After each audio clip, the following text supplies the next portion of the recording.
Hi friend self channel में तमाરું स्वागत है। आज आप रेस्पिरेटरी सिस्टम इम्पोर्टન્ટ एमसीक्यू જોઈશું અને ટેલિગ્રામની લિંક હું છે ને ડિસ્ક્રિપ્શનમાં આપી દઈશ, એટલે જોઈન થઈ જજો। ચલો question number 1, the trachea or wind pipe is made up of ring shape of the cartilagic ring. એ ટ્રેકિયાને આપણે વાઇન્ડ પાઇપ તરીકે ઓળખીએ છીએ, જે રિંગની બનેલી હોય છે, જે આજુબાજુ કાર્ટિલેજ આવેલા હોય છે, એ કયા શેપના હોય છે? સી શેપ, એસ શેપ, કોન શેપ કે સ્ટ્રેટ। હવે જો ટ્રેકિયાના ઘણા ક્વેશ્ચન્સ પૂછી શકે એવા હોય છે, તો એના વિશે ચર્ચા કરીએ। તો ટ્રેકિયાની લંબાઈ કેટલી હોય છે? 12 થી 13 સેન્ટીમીટર રાઉન્ડ હોય છે। કેટલી? 12 થી 13 સેન્ટીમીટર લોંગ ટ્યુબ છે। શરૂઆત કઈ થાય તો છઠ્ઠી સર્વાઇકલ વર્ટિબ્રાથી T5 સુધી હોય છે, તો 5મી થોરાસિક વર્ટિબ્રા સુધી, એટલે કે જે આપણે સ્ટર્નલ એંગલ આવે ત્યાં સુધી ત્યાંથી શું થઈ જાય? બે ભાગની અંદર આ ટ્રેકિયા આવે, આ રીતે બે ભાગમાં શું થાય? બાયફર્કેશન્સ એનું જોવા મળે છે, જેને આપણે બ્રોન્કાઈ તરીકે આપણે ઓળખીએ છીએ, બરાબર। અને તમારે એનું જંક્શનનું નામ જાણવું હોય તો જંક્શનનું નામ થાય મેન્યુબ્રિયો સ્ટર્ના જંક્શન્સ, બરાબર, જે મેન્યુબ્રિયન અને સ્ટર્નમની બોડીથી બનતું હોય છે, ક્લિયર। અને જે કેરિનાનો પાર્ટ છે ને, રાઇટ અને લેફ્ટ કેરિના, જે આ કેરિના કહેવાય, બરાબર। તો કેરિનાનું એંગલ પૂછે તો યાદ રાખજો, રાઇટ બાજુ 25 ડિગ્રી બને અને લેફ્ટ બાજુ બને 45 ડિગ્રી। જે કેરિનાનો એંગલ બને છે એ આટલો બને છે। પછી એવો ક્વેશ્ચન પૂછે ભાઈ ટ્રેકિયાની અંદર રિંગ કેટલી હોય? તો 16 થી 20 રિંગ અરાઉન્ડ આવેલી હોય છે, બરાબર। ટ્રેકિયાનું બીજું નામ વાઇન્ડ પાઇપ તરીકે ઓળખીએ છીએ। અને આ રિંગ કેવી હોય છે? ઇનકમ્પ્લીટ હોય છે। કેવી હોય છે? ઇનકમ્પ્લીટ રિંગ હોય છે, એટલે કમ્પ્લીટ રિંગ થયેલી હોતી નથી। અને રિંગના આજુબાજુ કયા કાર્ટિલેજ આવેલા છે? તો હાઇલિન કાર્ટિલેજ। શાની રિંગ બનેલી હોય છે? તો હાઇલિન કાર્ટિલેજની આ રિંગ બનેલી હોય છે, બરાબર। ટ્રેકિયાનું ક્લિયર।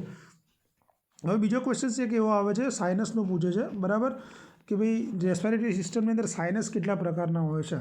તો ખાસ કરીને સાઇનસ કોનો કહેવાય? કે એર કેવિટી। જો એર કેવિટી પ્રેઝન્ટ હોય તો એની અંદર ખાસ કરીને જુઓ તો ફ્રન્ટલ હોય છે, ઇથમોઇડ હોય છે, મેક્ઝિલરી। જેમ એ એક્ઝામમાં પૂછે ભાઈ કયું સાઇનસ મોટું છે, લાર્જેસ્ટ? તો મેક્ઝિલરી સાઇનસ છે ને, મેક્ઝિલરી સાઇનસ સૌથી મોટું છે। પછી સ્પિનોઇડ, ઇથમોઇડ, બરાબર, એ બધા શું છે? સાઇનસ અને પેરાનેઝલ સાઇનસ આવેલા હોય છે, ક્લિયર। ચલો હવે આની અંદર આપણો જવાબ રહેશે સી શેપ। મેં તમને આન્સર આપી દીધો, clear. Second question, the cartilage that completely encircle the larynx with the narrow part anteriorly and the broad part posteriorly is called। કે લેરિંગ્સને જે સંપૂર્ણ રીતે ઘેરી લે છે જે કાર્ટિલેજ, અને આગળથી સાંકડો ભાગ હોય છે અને પાછળથી પહોળો ભાગ હોય છે, અને આપણે શું કહીએ છીએ? થાઇરોઇડ કાર્ટિલેજ, ક્રિકોઇડ કાર્ટિલેજ, એરિટેનોઇડ કાર્ટિલેજ કે પછી એપિગ્લુટિસ। અહીંયા વાત કોની છે? લેરિંગ્સની છે, બરાબર। વાત કોની છે? લેરિંગ્સની છે। તો આની અંદર જવાબ જોતાં પહેલાં આપણે લેરિંગ્સ વિશે થોડું જોઈ લઈએ। લેરિંગ્સને આપણે શું કહીએ છીએ? વોઇસ બોક્સ તરીકે ઓળખીએ છીએ। શું કહીએ છીએ? વોઇસ બોક્સ, કે જેની અંદર ટોટલ 9 કાર્ટિલેજ આવેલા હોય છે। કેટલા? 9 કાર્ટિલેજ હોય છે, જેની અંદર 3 અનપેર હોય છે, બરાબર। અનપેર એટલે પેરમાં ના હોય, એટલે કે જો લખી નાખજો, થાઇરોઇડ, ક્રિકોઇડ એન્ડ એપિગ્લોટિસ, બરાબર। કયા કયા? થાઇરોઇડ, ક્રિકોઇડ અને એપિગ્લોટિસ, જે 3 અનપેર હોય છે। બીજા જે પેરમાં 3 હોય કયા હોય છે? એરિટેનોઇડ, હું લખાઈ દઉં, લખી નાખો એટલે કામ આવશે તમારે। એરિટેનોઇડ આ પેરમાં 3 હોય છે, બરાબર। કોર્નિક્યુલેટ અને ક્યુનિફોર્મ, બરાબર। આ જે 3 છે પેરમાં હોય છે, બરાબર, અને બીજા જે ઇલાસ્ટિક મેમ્બ્રેન આવે એનાથી બનેલા હોય છે। હવે આની અંદર આપણો જવાબ શું રહેશે? નેરો પાર્ટ ઓફ એ જવાબ રહેશે ક્રિકોઇડ કાર્ટિલેજ આપણો જવાબ રહેશે, અને વોઇસ બોક્સ તરીકે આપણે લેરિંગ્સને ઓળખીએ છીએ, એટલે આ ખાસ યાદ રાખજો, બરાબર। પછી એ પૂછે ભાઈ આદમ્સ એપલ હોય કોના સાથે સંકળાયેલું છે? આદમ્સ એપલ, આવો ક્વેશ્ચન પૂછી શકે। તો આદમ્સ એપલ જે હોય છે એ કોની સાથે સંકળાયેલું છે? લેરિંગ્સ સાથે। કોની સાથે? લેરિંગ્સ સાથે સંકળાયેલું છે। એટલે શું હોય? તે લેરિંજિયલ પ્રોમિનન્સ ઉપસેલો ભાગ હોય છે। થાઇરોઇડ કાર્ટિલેજ, ટ્રેકિયાના ઉપર જે થાઇરોઇડ કાર્ટિલેજ આવેલા હોય એનો ટોપનો ભાગ આની અંદર જોવા મળે, વેન્ટ્રલ સરફેસ ઉપર, એટલે કે ફ્રન્ટની સાઈડની અંદર આ જોવા મળતું હોય છે, ક્લિયર। અને એનો એંગલ પૂછે ભાઈ, જે થાઇરોઇડ કાર્ટિલેજનો એડલ્ટ મેલમાં જે એન્ટીરિયર બોર્ડર બને એનો એંગલ 90 એંગલ બનતો હોય છે, ક્લિયર। ચલો આગળ, what is the name of the membrane the cover lungs, કે લંગ્સની આજુબાજુ જે મેમ્બ્રેન્સ કવર થાય છે એને આપણે શું કહીએ છીએ? મેનિન્જીસ, પ્લુરા, પેરિટોનિયમ કે પેરિઓસ્ટિયમ. જો લંગ્સની વાત છે તો આની અંદર ડેફિનેટલી આપણો જવાબ શું રહેશે? પ્લુરા રહેશે. પ્લુરા શું છે કે થોરાસિક કેવિટીમાં આવેલું એક કવરિંગ છે. કઈ જગ્યાએ? થોરાસિક કેવિટીમાં. અને લંગ્સનો શું કરે છે કે ડબલ લેયર બનાવે. જે સિરસ મેમ્બ્રેન હોય ને એનું ડબલ લેયર બનાવવામાં મદદ કરે છે, જેને આપણે આઉટરને શું કહીએ છીએ? પેરાઇટલ. તો હું તમને થિયરી સાથે કરાવી દઉં છું એટલે પ્રોબ્લેમ ના આવે. જે આઉટર પેરાઇટલ હોય એ કેવું હોય છે? એકદમ થીક હોય છે. કેવું હોય છે? થીક હોય છે. અને ઇનરનું જે છે એ વિઝેરલ. એટલે એક્ઝામમાં પૂછી શકે ભાઈ લંગ્સની અંદર જે પ્લુરા આવેલી છે અંદર અને વિઝેરલ કહીએ, જે થીન હોય છે, બહારનું પેરાઇટલ હોય છે, જેને આપણે થીક તરીકે ઓળખીએ છીએ. બરાબર. એની અંદર શું આવે છે? લુબ્રિકેટેડ ફ્લુઇડ આવેલું છે, જેને આપણે પ્લુરલ ફ્લુઇડ તરીકે ઓળખીએ છીએ. જે ફ્લુઇડ આવેલું એને શું કહીએ? પ્લુરલ ફ્લુઇડ તરીકે આપણે ઓળખીએ છીએ. જે કેટલું હોય છે? અરાઉન્ડ 20 થી 25 ml નોર્મલ હોય છે. કેટલું હોય છે? પ્લુરલ ફ્લુઇડ 20 થી 25 ml નોર્મલ હોય છે. એ શું કામ કરે કે જ્યારે લંગ્સની અંદર રેસ્પિરેટરી મૂવમેન્ટ થાય એ દરમિયાન ફ્રિક્શન એટલે ઘર્ષણ થતું અટકાવવાનું કામ કરે છે. બરાબર. એટલે હવે તમને પૂછે વિઝરલ પ્લુરા એટલે શું? તો વિઝરલ પ્લુરામાં યાદ રાખવાનું ઇનર છે, પેરાઇટલ એટલે બહારનું છે. બરાબર. હવે તમને એમ પૂછે કે બે પ્લુરલ કેવિટી વચ્ચે જે સ્પેસ આવેલી હોય, બે પ્લુરલ કેવિટી વચ્ચે જે સ્પેસ આવેલી હોય અને સ્પેસને આપણે શું કહીશું? તો મીડિયાસ્ટિનમ. શું કહીશું? મીડિયાસ્ટિનમ તરીકે ઓળખીશું. ક્લિયર? ધારો કે તમને એમ પૂછે કે જે પ્લુરલ સ્પેસ છે, પ્લુરલ સ્પેસની અંદરથી જે ટિશ્યુને રિમૂવ કરીએ એના આપણે શું કહીશું? તો એના આપણે શું કહેવાનું છે? Plural biopsy. કારણ કે ટિશ્યુ રિમૂવ કરીએ એટલે વર્ડ શું આવવો જોઈએ? બાયોપ્સી. કઈ જગ્યાએથી કરીએ છીએ? તો પ્લુરામાંથી. તો પ્લુરલ બાયોપ્સી તરીકે આપણે ઓળખીએ છીએ. ક્લિયર? ચલો આગળ જોઈએ હવે. The collapse of the alveola is prevented by. જે એલ્વ્યુલા એટલે વાયુકોષો. બરાબર. વાયુકોષોનો કોલેપ્સ થતાં અટકાવવા માટે કોણ અટકાવે છે? સિલિયા, મ્યુકસ, સર્ફેક્ટન્ટ કે પછી પ્લુરલ ફ્લુઇડ? જો આ બહુ ઇમ્પોર્ટન્ટ ક્વેશ્ચન છે. તો આની અંદર જવાબ શું રહેશે? આપણો જવાબ રહેશે સર્ફેક્ટન્ટ. હવે જો પલ્મોનરી જે સર્ફેક્ટન્ટ હોય એ શાના બનેલા હોય છે? એ એક્ઝામની અંદર ક્વેશ્ચન પૂછાયેલો છે. તો યાદ રાખજો સર્ફેક્ટન્ટ પહેલાં શાના હોય છે? પ્રોટીન અને લિપિડ. આ પહેલો ક્વેશ્ચન તમારે પ્રોટીન અને લિપિડના બનેલા હોય છે. ક્લિયર? હવે આની અંદર લાઇપોપ્રોટીન હોય છે અને ફોસ્ફોલિપિડ હોય છે. એમાં ફોસ્ફોલિપિડ 75% જોવા મળતું હોય છે. બરાબર. અને ખાસ કરીને જે સર્ફેક્ટન્ટ હોય એ કયા? ટાઈપ 2 પ્રકારના. જે આપણે ગેસ એક્સચેન્જની અંદર મદદ કરે, ટાઈપ 2 એલ્વ્યુલર સેલ્સ હોય જે ગેસ એક્સચેન્જની અંદર મદદ કરે. આ શું કરે કે જે આપણી એલ્વ્યુલરી વાયુકોષો રહ્યા એનું જે સરફેસ ટેન્શન હોય એને ઓછું કરે. બરાબર. એટલે શું થઈ જાય છે? જે એલ્વ્યુલાઈને એક્સપાન્સ થવામાં, પહોળું થવામાં, ખુલવાની અંદર મદદરૂપ થાય. એટલે લંગ્સની અંદર એલ્વ્યુલાઈ કોલેપ્સ થતાં આપણે અટકાવી શકીએ છીએ. એટલે સર્ફેક્ટન્ટનું કામ શું? એલ્વ્યુલાઈને કોલેપ્સ થતું અટકાવવાનું છે. બરાબર. અને એની અંદર ખાસ કરીને આપણે જોયું તો લેસિથિન અને સ્ફિન્ગોમાઇલિન બંનેનો રેશિયો પૂછે છે. બરાબર. લેસિથિન એ શું છે? એક સર્ફેક્ટન્ટ જ છે જે ફોસ્ફોલિપિડનું બનેલું હોય છે. ક્લિયર? એટલે યાદ રાખજો. Removal of entire lungs is called. કે આખા લંગ્સને આપણે રિમૂવ કરીએ એને આપણે શું કહીશું? તો આ તમને આવડતું જ હશે. એટલે ન્યુમોનેક્ટોમી. એટલે હું અંદર બહુ ડીપમાં જતો નથી. હવે તમને ધારો કે લોબ, અમુક વખત કેવું બહુ સિમ્પલ ક્વેશ્ચન પૂછી લેતા લોબ વિશે આપણને ખબર ના હોય. તો જમણી બાજુ જે ફેફસું હોય, લંગ્સ હોય, એના કેટલા લોબ હોય છે? 3. અને ડાબી બાજુ હોય છે એના 2 હોય છે. હવે જો જે જમણી બાજુ હોય છે એનું લગભગ 570 ગ્રામ વજન હોય છે અને લેફ્ટનું પણ 570 ગ્રામ વજન. 3 કયા કયા યાદ રાખશો? અપર, મિડલ અને લોઅર 3 હોય છે. અને 2 ફિશર જોવા મળે જે આડા જૂતા હોય ને. તો ઓબ્લિક અને હોરિઝોન્ટલ ફિશર્સ કઈ જગ્યાએ? રાઇટ લંગ્સની અંદર હોય છે. રાઇટ લંગ્સમાં અપર, મિડલ, લોઅર એના લોબ છે. ફિશર્સની અંદર ઓબ્લિક અને હોરિઝોન્ટલ. ક્લિયર? લેફ્ટ લંગની અંદર 2 લોબ હોય છે જેમાં અપર અને લોઅર હોય છે અને એક જ ઓબ્લિક ફિશર જોવા મળે છે. ક્લિયર? હવે યાદ રાખજો. ચલો. Exchange of gas between the blood and lungs is called. આ મોસ્ટ આઈએમપી પૂછાય છે, વારંવાર પૂછાયેલો ક્વેશ્ચન છે. બરાબર. તો ઓક્સિજનાઇઝેશન, એક્સટર્નલ રેસ્પિરેશન, ઇન્ટરનલ રેસ્પિરેશન કે એક્સર્શન્સ. બરાબર. તો આની અંદર આપણો જવાબ શું રહેશે? જવાબ રહેશે એક્સટર્નલ રેસ્પિરેશન્સ તરીકે આપણે ઓળખીએ છીએ. એટલે એક્સટર્નલ રેસ્પિરેશન તમારે યાદ રાખવાનું કે જે ગેસનું એક્સચેન્જ થાય બ્લડ. બરાબર. બ્લડ અને એલ્વ્યુલાઈ. બ્લડ અને એલ્વ્યુલાઈ વચ્ચે થાય. બરાબર. એને ઇન્ટરનલ કોને કહીશું? જે ટિશ્યુ વર્ડ્સ આવે તો એને આપણે શું કહીશું? ટિશ્યુ અંદરની બાજુ હોય તો એને ઇન્ટરનલ રેસ્પિરેશન્સ તરીકે ઓળખીએ છીએ. બરાબર. હવે ઘણીવાર એવું પૂછે છે કે ભાઈ લિમ્ફેટિક ફ્લુઇડ આપણે જે પ્લુરલ સ્પેસ હોય ને એની અંદર કલેક્ટ થાય તો એને શું કહેવાય? તો યાદ રાખજો લિમ્ફેટિક ફ્લુઇડ આપણા પ્લુરલ કેવિટીમાં થાય તો કાયલોથોરેક્સ. શું કહીશું? કાયલોથોરેક્સ.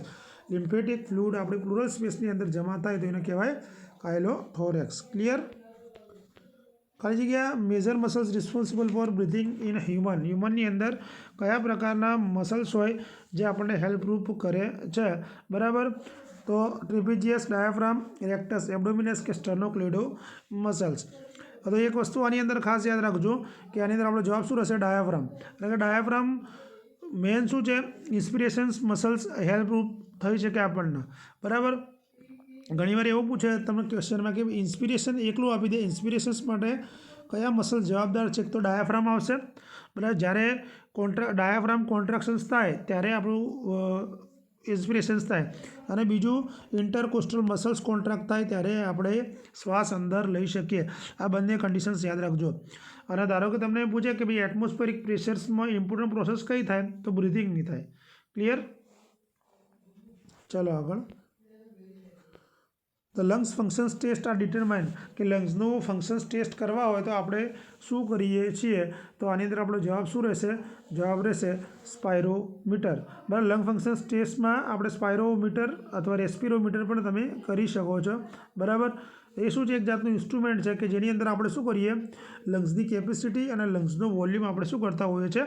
મેઝર કરતા હોઈએ છીએ. અને ઘણીવાર એમ પૂછે કે ભાઈ ઇન્સેન્ટિવ જે સ્પાયરોમેટ્રી હોય એનો મુખ્ય હેતુ શું અથવા કેમ આપણે આપીએ? તો યાદ રાખજો, જે સ્પાયરોમેટ્રીથી આપણે શું કરી શકીએ? એટીલેક્ટેસિસને પ્રિવેન્ટ કરી શકીએ. બરાબર. શું થાય? એટીલેક્ટેસિસને પ્રિવેન્ટ. કેમ? કારણ કે આ શું કરે કે જે આપણા લંગ્સ હોય, લંગ્સના મેક્ઝિમમ રીતે બ્રિથિંગ દરમિયાન જ્યારે શ્વાસ આપણે લઈએ ત્યારે એક્સપાન્શન્સની અંદર હેલ્પ કરે છે. ક્લિયર? એટલે આ ખાસ વસ્તુ યાદ રાખજો. બરાબર.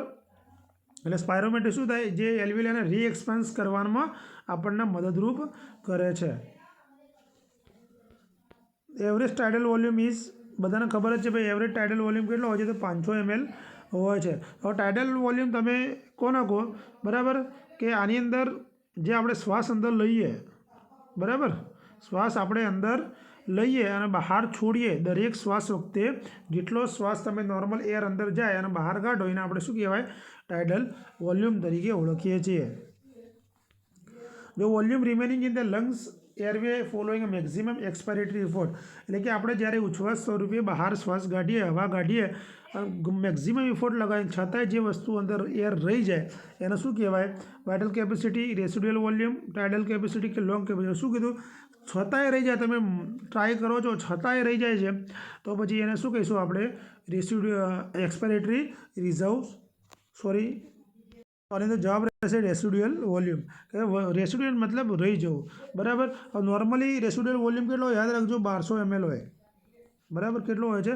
ટાઇડલ વોલ્યુમ 500 ml અને રેસિડ્યુઅલ વોલ્યુમ 1200 જોવા મળે છે. ધારો કે તમને એમ પૂછે કે ભાઈ ટોટલ લંગ્સ કેપેસિટી કેટલી હોય છે? તો 6000 ml. કેટલી હોય છે? ટોટલ લંગ્સ કેપેસિટી હોય છે 6000.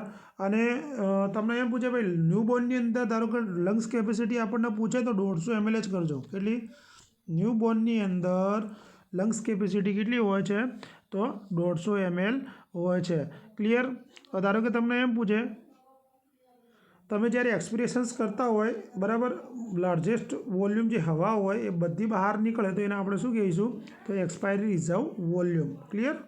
હવે એની અંદર સૂત્ર છે આખું કે ટોટલ લંગ્સ તમારે વોલ્યુમ કાઢવું હોય તો inspire reserve volume, tidal volume, expire reserve volume અને રિઝર્વ વોલ્યુમ કરીને 6000 થાય છે. ક્લિયર? ચલો આગળ એ જોઈ લેજો. કેપ્નોગ્રાફી ઇઝ અ મેઝરમેન્ટ ઓફ. તો કેપ્નોગ્રાફી આપણે કોને કહીશું? જો એને સૂત્ર જોવું હોય, સૂત્ર મેં બોલે એ પ્રમાણે જ આવશે, એ રીતે તમે કાઉન્ટ કરી લેજો. કેપ્નોગ્રાફી મેઝરમેન્ટની કોના મદદ આપણે કરીએ? કેપ્નોગ્રાફી શેના માટે યુઝ કરીએ છીએ? તો કાર્બન ડાયોક્સાઇડનું આપણે કોન્સન્ટ્રેશન્સ કરવા માટે આપણે કરીએ છીએ. બરાબર. તો CO2 નોર્મલ કેટલું હોય? કોન્સન્ટ્રેશન 35 થી 45. એ તમે એસિડોસિસ આલ્કલોસિસમાં જોયું છે નોર્મલ વેલ્યુ. બરાબર. તો આની અંદરથી આપણે જાણી શકીએ છીએ. When a patient is a mechanical ventilation, which of the following equipment should be kept ready at bedside? હવે જ્યારે મિકેનિકલ વેન્ટિલેશન્સ પર હોય, બરાબર, મિકેનિકલ વેન્ટિલેશન ક્યારે જરૂર પડે કે પેશન્ટ્સ પોતાની જાતે બ્રીથ ના લઈ શકે ત્યારે આપણે જે સપોર્ટ આપીએ એને આપણે શું કહીએ છીએ? મિકેનિકલ વેન્ટિલેશન્સ તરીકે ઓળખીએ છીએ. બરાબર.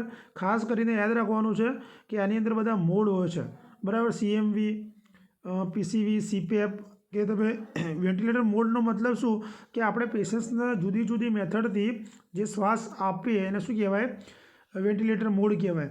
એમાં CMV આવે એટલે કન્ટિન્યુઅસ મેન્ડેટરી વેન્ટિલેશન્સ આવે, આસિસ્ટેડ કંટ્રોલ આવે, ઇન્ટરમિટન્ટ મેન્ડેટરી વેન્ટિલેશન્સ આવે, બરાબર. CPAP આવે એટલે કન્ટિન્યુઅસ પોઝિટિવ એરવે પ્રેશર CPAP, બરાબર. આ બધા મોડ છે. તો આની અંદર શું આવશે, શું રેડી રાખવાનું આપણે, વોટર સીલ ચેસ્ટ જેનેસ, manual resection bag, oxygen analyser કે ટ્યુકેસ્ટોમી ક્લિનિંગ બેગ. તો આની અંદર આપણે હંમેશા શું રાખવાનું, રિસેસિટેશન બેગ રેડી રાખવી પડશે. ક્લિયર. તો આ જ્યારે પેશન્ટ્સ મિકેનિકલ વેન્ટિલેટર પર હોય તો મોનિટર આપણે ખાસ કઈ કોમ્પ્લિકેશન્સ કરવાનું, તો યાદ રાખજો જ્યારે વેન્ટિલેટર પર હોય તો આપણે ન્યુમોથોરેક્સ વિશે ખાસ જોઈશું. મોસ્ટ IMP ક્વેશ્ચન છે, બરાબર. જ્યારે મિકેનિકલ વેન્ટિલેટર પર હોય ત્યારે આપણે કોમ્પ્લિકેશન સ્વરૂપે શું જોવું, ન્યુમોથોરેક્સ જોવાનું. કેમ? કારણ કે એ દરમિયાન શું થઈએ, કદાચ જે પ્રેશર પોઝિટિવ પ્રેશર વધી જવાના કારણે થઈ શકે, બરાબર, અથવા ટ્રોમાના કારણે પણ થઈ શકતું હોય છે. ક્લિયર. અને આની અંદર ખાસ યાદ રાખવાનું કે VIP બંડલ, VAPની અંદર 5 પોઈન્ટ આવે કે VIP બંડલમાં યાદ રાખજો. હવે જે વેન્ટિલેટેડ એસોસિએટ ન્યુમોનિયા થાય ને એનું ઇન્ટરવેન્શન શું કરવાનું, VIP પૂછી શકે એવું છે. વેન્ટિલેટેડ એસોસિએટેડ ન્યુમોનિયા, હવે એના 5 ઇન્ટરવેન્શન્સમાં તમારે જે હેડના 30 થી 45 ડિગ્રી અપ રાખવાનું. પછી પેશન્ટનું ડેલી આપણે શું કરવાનું, અસેસમેન્ટ કરીશું, બરાબર. પછી ડીપ વેન થ્રોમ્બોફ્લોબાયલિસિસ કરીશું, પેપ્ટિક કલ્ચરનું કરીશું, ડેલી ઓરલ કેર આપણે ખાસ આપવાની છે. ક્લિયર. એટલે આ વસ્તુ ખાસ યાદ રાખજો. પછી IBPSનું નામ પૂછી શકે તો આની અંદર આપણો જવાબ શું હોવો જોઈએ, IBPSનો ઇન્ટરમિટન્ટ પોઝિટિવ પ્રેશર્સ બ્રિધિંગ. આપણો જવાબ બી સાચો આન્સર છે, બરાબર. કારણ કે કોરોનાના કારણે પૂછી શકે છે. Bleeding from the nose is known as, તમને ખબર જ છે કે ભાઈ એપિસ્ટેક્સિસ આવશે, જવાબ બધાને ખબર જ છે આનો. પણ આની અંદર ખાસ યાદ રાખવાનું, પોઝિશન્સ વધારે પૂછે છે. તો પોઝિશન્સ કઈ આપવાની કે જ્યારે બ્લીડિંગ થાય તો આપણે નોઝને શું કરી દઈશું, પિંચ કરી દઈશું. શું કરશું, નોઝને પિંચ કરી અને પેશન્ટને કઈ પોઝિશન આપીશું, તો લીન ફોરવર્ડ પોઝિશન્સ. આ ક્વેશ્ચન બહુ ફેવરેટ છે અને બધા આમાં ભૂલ કરતા હોય છે, એટલા માટે મારે કહેવું પડે છે, બરાબર. પોઝિશન ખાસ પૂછે છે. અથવા તમને એમ પૂછી લે કે ભાઈ સિટિંગ અપ પણ તમને આપી શકે, sitting up positions with lean forward, એ બે હોય તો તમારે બે આન્સર આપી દેવાના છે, બરાબર. ધારો કે તમને એમ પૂછે કે એપિસ્ટેક્સિસની અંદર કઈ આર્ટરી સૌથી વધારે ઇન્વોલ્વ હોય, તો યાદ રાખજો સ્પિનોપેલેટાઇન. કઈ? સ્પિનોપેલેટિન જે આર્ટરી હોય, સ્પિનોપેલેટિન, એમાં એપિસ્ટેક્સિસમાં સૌથી વધારે જોવા મળે છે. ચલો આગળ. Disease conditions characters by excessive mucus collection with collapse of alveoli, કે જે વાયુકોષો છે એ કોલેપ્સ થવાના કારણે કેમ થાય કે વધારે પડતું મ્યુકસ નીચેનામાંથી કઈ કન્ડિશન્સની અંદર કલેક્ટ થશે, અસ્થમા, એટેલેક્ટેસિસ, બ્રોન્કિયોક્ટેસિસ કે પછી લંગ્સ એબ્સેસ, બરાબર. તો આની અંદર આપણો જવાબ શું આવશે, જવાબ આવશે એટેલેક્ટેસિસ. કે એટેલેક્ટેસિસનો મતલબ શું થાય કે એલ્વિયોલાઈનું કોલેપ્સ થવું. એનું મુખ્ય કારણ શું હોય કે જે સ્મોલ એરવે હોય એની અંદર શું થાય, સિક્રિશન્સ જમા થઈ જતું હોય છે. ખાસ કરીને બેડ પેશન્ટ હોય, પોસ્ટ ઓપરેટિવ એબ્ડોમિનલ હોય, થોરાસિક સર્જરી કરેલી હોય પેશન્ટ્સની અંદર આ કન્ડિશન્સ જોવા મળે છે, બરાબર. ધારો કે તમને એમ પૂછે કે પલ્મોનરી એટેલેક્ટેસિસની અંદર કયો લોબ સૌથી વધારે પ્રમાણમાં બાળકમાં ઇફેક્ટ થાય, તો રાઇટ અપર લોબ. યાદ રાખજો, આ ખાસ કરીને રાઇટ અપર લોબ ચિલ્ડ્રન્સની અંદર પલ્મોનરી એટેલેક્ટેસિસની અંદર અફેક્ટ થાય છે. ક્લિયર. ચલો આગળ. All of the following disorder chronic pulmonary disorder, COPDનું નામ પૂછે છે એટલે યાદ રાખજો ક્રોનિક પલ્મોનરી ડિઝીઝ કન્ડિશન્સ, બરાબર. એની અંદર આવશે કઈ કઈ કન્ડિશન, એમ્ફાઇસેમા, બ્રોન્કિયલ અસ્થમા, ક્રોનિક બ્રોન્કાઇટિસ કે પ્લુરલ ઇફ્યુઝન્સ. 3 કન્ડિશન આવશે, એક કન્ડિશન્સ નહીં આવે તો આમાં શું ના હોય, પ્લુરલ ઇફ્યુઝન ના હોય. આ પૂછી છે કે ક્રોનિક બ્રોન્કાઇટિસ અને એમ્ફાઇસેમા તો આવે પણ બ્રોન્કિયલ અસ્થમા પણ એની અંદર જોવા મળે છે. એટલે COPD શું છે, એક આપણે અટકાવ પ્રિવેન્ટેબલ છે અને ટ્રીટ કરી શકાય એવો છે રેસ્પિરેટરી ડિઝીઝ.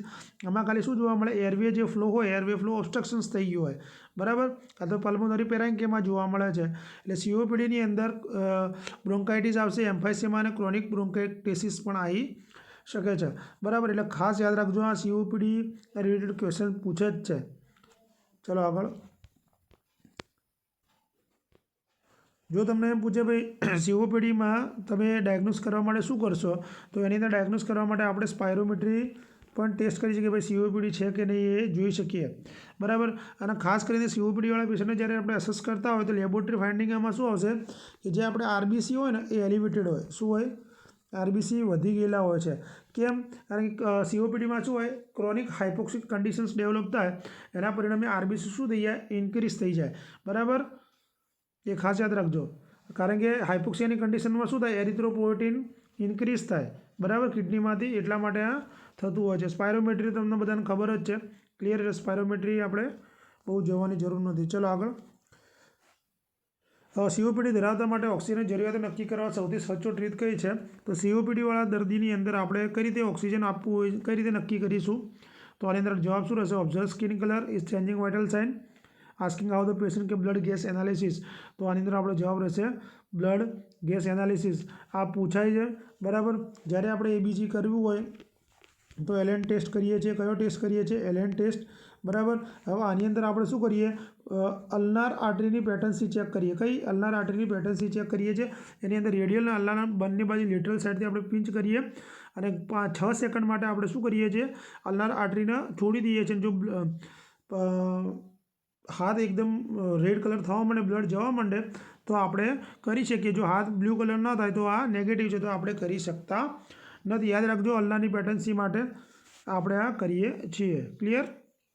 અને ના આવે બ્રેકિયલ, ના આવે રેડિયલ, તો પછી આપણે બ્રેકિયલ અને ફિમોરલમાંથી પણ આ ટેસ્ટ કરી શકીએ છીએ, ક્લિયર. ચલો.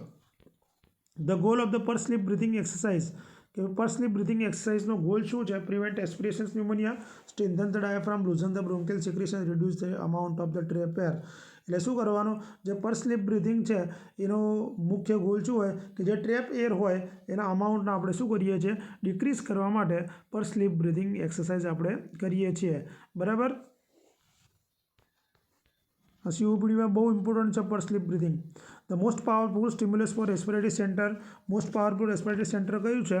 તો carbon dioxide excess, oxygen excess, increase of pH of blood. કે ઓક્સિજન સમજો કે શ્વસન કેન્દ્ર માટે સૌથી વધુ શું જોઈએ? તો કાર્બન ડાયોક્સાઇડ એ મોસ્ટ પાવરફુલ રેસ્પિરેટરી કહેવાય. કાર્બન ડાયોક્સાઇડ એક્સેસ થાય તો આ કન્ડિશન્સ ડેવલપ થાય, બરાબર. તો એ આપણો સાચો આન્સર રહેશે, બરાબર. તમને એમ પૂછે ભાઈ રેસ્પિરેટરી સ્ટિમ્યુલેટર તરીકે કયો ગેસીસ વર્ક કરે છે? તો CO2. એમાં પણ આન્સર CO2 જ આપજો, O2 આપીને ના આવતા, બરાબર. કોમ્પ્લિકેશન ઓફ બ્રોન્કિએક્ટેસિસ, કે બ્રોન્કિએક્ટેસિસ એટલે શું? પહેલાં તે તમને ખબર હોવી જોઈએ કે બ્રોન્કિએક્ટેસિસ એટલે જે બ્રોન્કિયલ ટ્રી હોય એની એબનોર્મલ કન્ડિશન છે, બરાબર. કેવું હોય કે આ ડાયલેટ થઈ ગયું હોય, બરાબર, અને બ્રોન્કિયલનું શું થઈ જાય, ડિસ્ટ્રક્શન થઈ જાય, અને ઇરિવર્સિબલ કન્ડિશન છે, પાછી નોર્મલ કન્ડિશન્સમાં આવી શકતી નથી. જેના કારણે શું થાય તો ઇન્ફ્લામેટરી ચેન્જીસ આવે, મસલ્સ ડિસ્ટ્રોય થઈ જાય, અને જે બ્રોન્કિયલ વોલના કનેક્ટિવ ટિશ્યુ હોય એમાં પણ ચેન્જીસ જોવા મળે છે, અને આપણે શું કહીએ છીએ, બ્રોન્કિએક્ટેસિસ.